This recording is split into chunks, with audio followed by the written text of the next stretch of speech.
Maaf Kak, itu ada kata-kata mengalahkan iblis, sedangkan Yesus tersebut maha kuasa. Untuk apa dia harus mengorbankan dirinya, sedangkan dia maha kuasa gitu? Apa Jadi buktinya? untuk apa?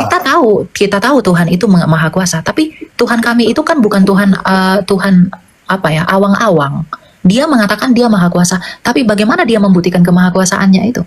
Semua agama di dunia ini, brother, itu mengaku dia maha kuasa. Ya, Tapi kalau hanya mengaku nggak ada bukti itu nggak berguna. Tuhan kami itu adalah Tuhan yang penuh pembuktian. Dia mengatakan, akulah, Yesus berkata apa? Aku berkuasa atas surga dan bumi dalam Matius 28 ayat 17-18. Bagaimana cara Yesus membuktikan bahwa dia berkuasa atas surga dan bumi?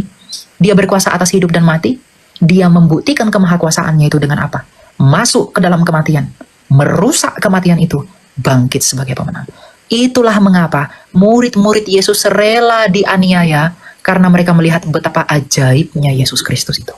ya kenapa harus rusak gitu Kak? Sedangkan dia maha kuasa itu loh. Ya, Nggak harus rusak. dia membuktikan kemahakuasaannya itu dengan mengalahkan kematian itu. Ada buktinya dong. Kok Saya mengalahkan? percaya. Sedangkan yang menciptakan kematian kan dia. Kok dia mengalahkan kematian? Itu salah. Itu Tuhanmu yang menciptakan kematian. Tadi saya udah katakan, kamu nggak nyimak. Tuhan kami nggak pernah ciptakan kami untuk mati. Enggak, kamu nggak nyimak. Kamu bilang Tuhan kami cipta kematian. Tuhan kami nggak pernah cipta kematian. Lah, Kematian. dia kan maha kuasa Kak. Kalau maha kuasa itu kan menciptakan semuanya dengan kehendak dia kan? Oh, berarti Tuhan kamu menciptakan kematian. Ya Kak, kalau kami percaya Berarti Tuhan kamu menciptakan kamu untuk mati. enggak juga Kak. Innallah ya'budu Kak. Kan dia yang ciptakan kematian.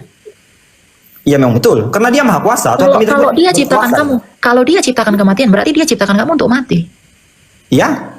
Ya berarti ya itu Allah kamu, Allah kami enggak. Berarti Allahmu Allah kematian. Allah kami Allah yang hidup. Gini. Jika ini Allah kalian tidak menciptakan kematian, lantas yang menciptakan kematian tersebut siapa?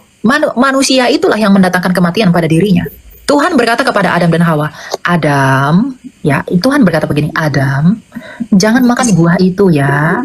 Kalau kamu makan buah itu, Adam, kamu akan mati. Nah, sekarang Adam makan buah itu, yang pengen mati Adam atau Tuhan? Ya, anggap saja Adam dulu kan? Ya, jangan anggap itu nggak ada dalam iman kami. Ya, dalam iman kami itu Kak, gini loh Kak. Nah, itu makanya siapa gini, yang menciptakan gini, kematian? makanya saya katakan gini. Iman kamu, standar iman kamu itu tidak boleh digunakan dalam iman kami. Kenapa? Kamu lahir 700 tahun setelah kami. Jadi implikasi teologimu itu nggak nyambung sama kami. Ya, gimana mau nyambung Kak? Soalnya kami Memang kan makanya begini, kamu harus bertanya bukan untuk membenturkan hermeneutika iman kamu ke kami.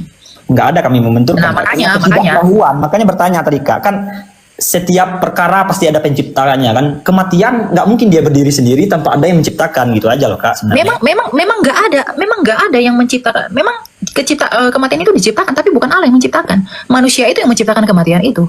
Oh, berarti di alam semesta tersebut ada yang diciptakan bukan dari Allah yang menciptakan ya, tercipta. Oke, berarti kalau kamu menyakiti orang, kamu berdosa, berarti Tuhanmu yang menciptakan dosamu. Iya Kak, kami itu kalau Oke. apa dulu Kak? Kami bertanya lah. Kalau enggak usah. Kalau memang Tuhan kamu sudah ciptakan dosa, ya itu iman kamu. Iman kami nggak begitu, ya. Jadi jangan kamu begini. Pertanyaan saya belum jawab loh Kak. Enggak. Saya mengatakan Tuhan kami itu tidak menciptakan kematian. Kalau Tuhan kamu menciptakan dosa, Tuhan kamu menciptakan kematian, ya itu urusan kamu. Itu bukan urusan saya. Tapi jangan gunakan standar kamu untuk menilai argumentasi saya. Kan saya menjelaskan apa yang kamu tanya, bukan untuk konfrontasi dengan iman saya. Bukan gitu loh Kak. Saya bertanya tadi. Sekarang dengarkan. Jadi ketika Tuhan kami tidak menciptakan kematian, itu berbeda dengan Tuhan kamu yang menciptakan kematian. Itu nanti urusan kamu lah. Jadi misalnya nanti ketika kamu dihakimi oleh Tuhan kamu akan ngomong, kenapa kamu berdosa, nama kamu siapa nih? Katakanlah namamu A gitu. Kenapa kamu berdosa A? Berarti kamu nggak perlu marah sama Tuhan. Kamu nggak perlu diadili. Karena kamu berdosa ya Tuhanmu sendiri yang buat kamu berdosa. Nah beda dengan kami. Gitu kan? Kalau dalam iman kami, dosa itu tidak pernah diciptakan Allah. Karena Allah itu tidak pernah sumber kejahatan, Allah itu adalah kasih. Makanya ketika manusia itu menjadi berdosa, dia menjadi jahat, maka dia memberikan Yesus Kristus untuk menjadikan kami baru di dalam dia yang tak berdosa. Itu iman. Iya, itu iman kalian Kak. Saya ingin mendengar jawaban secara logika Kak. Adakah ya, kalau logika yang kamu gunakan logika apa? Logika apa yang kamu gunakan menilai ini? Logika saya sendiri Kak dalam berpikir. Makanya saya bertanya tadi. Kalau logika kamu sendiri itu salah, enggak boleh. Karena gini, logika yang kamu bentuk pun itu dilahirkan dari dogma kamu. Bukan dari standar yang sah dan absah untuk itu. Iya kan? Kan saya bertanya kok malah gini jadinya kak. Iya, makanya saya gini, Cuma pertanyaan. bertanya gini loh, ternyata ada di alam semesta ini yang tidak diciptakan oleh Tuhan gitu. Ya, aja. kejahatan tidak dicipta Tuhan, betul, ada. Itu Allah Kematian kami. tadi, Kak. Kematian. Iya, kematian itu tidak diciptakan Allah kami. Tapi kalau Allah kamu ciptakan kematian, itu urusanmu, nggak apa-apa. Nah, saya tidak mempersalahkan dengan untuk saya kak. Saya hanya bertanya kepada kakak. Berarti ada ya sesuatu yang tidak diciptakan oleh Tuhan gitu loh. Betul, ada. Kematian tidak diciptakan Tuhan. Oh, tidak diciptakan Tuhan. Ya. Nah, ya sudah kak. Terima kasih kak. Ya, gitu ya. Jadi jangan beriman kepada Allah yang menciptakan kematian. Karena kalau dia menciptakan kematian, ngapain kamu diciptakan? Berarti Tuhan itu hanya seperti berdrama, teman-teman. Jangan percaya sama Allah yang seperti itu. Allah menciptakan manusia untuk hidup, lalu dimatikan. Untuk apa? Tapi Allah yang benar, Allah yang sejati, Allahnya Abraham, Ishak, dan Yakub, itu menciptakan manusia untuk hidup.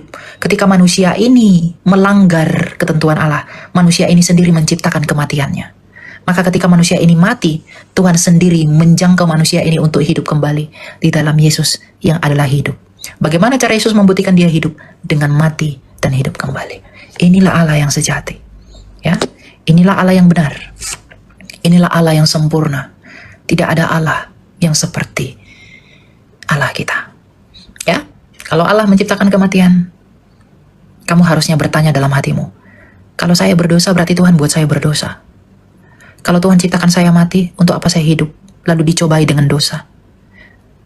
Harusnya kamu merenungkan itu.